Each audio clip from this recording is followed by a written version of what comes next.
નમસ્કાર વાલા વિદ્યાર્થી મિત્રો, કેપી કોચિંગમાં આપ સૌનું હાર્દિક સ્વાગત છે। વિદ્યાર્થી મિત્રો, આપણે જોઈ રહ્યા છીએ ધોરણ 5 વિષય ગણિત ગમત, જેનું પ્રકરણ 9 ખોખા અને રેખાચિત્ર।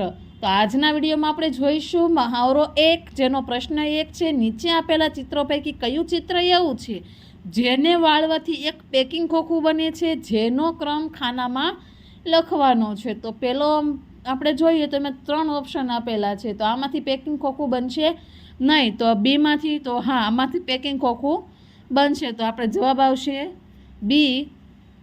ત્યારબાદ જોઈએ નંબર 2, તો તેનો જવાબ આવશે એ। નંબર 3, તો તેના ચિત્રો તમે જોઈ શકો છો, તો આમાં જવાબ આવશે આપણે સી। અને નંબર 4, આમાં જવાબ આવશે એ, જેમાંથી પેકિંગ ખોખું બનશે। ત્યારબાદ જોઈએ પ્રશ્ન 2 છે, નીચે આપેલા ગ્રાફ પેપરમાં 2 આકૃતિઓ એવી બનાવો કે જેનાથી ઘન બનાવી શકાય અને આકૃતિ એવી બનાવો જેનાથી ઘન ના બને। તો આમાં આપણે ઘન ના બને તેવી આકૃતિ બનાવેલી છે, ઘન બને તેવી આકૃતિ બનાવેલી છે।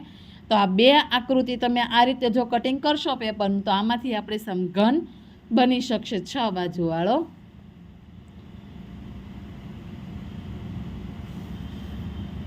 પહેલામાંથી બનશે અને પહેલામાંથી નહીં બને, બીજામાંથી બનશે, ત્યારબાદ જોઈએ નંબર 3, તો કે નીચે આપેલા ગ્રાફ પેપરમાં એવી આકૃતિ બનાવો કે જેમાંથી ખુલ્લો ડબ્બો ના બનાવી શકાય। તો તમે જોઈ શકો છો, મેં ઓલરેડી 4 આકૃતિઓ બનાવી રાખેલી છે। આ પ્રમાણે તમારે તમારી સ્વપોથીમાં દોરવાની રહેશે। થેન્ક યુ વિદ્યાર્થી મિત્રો।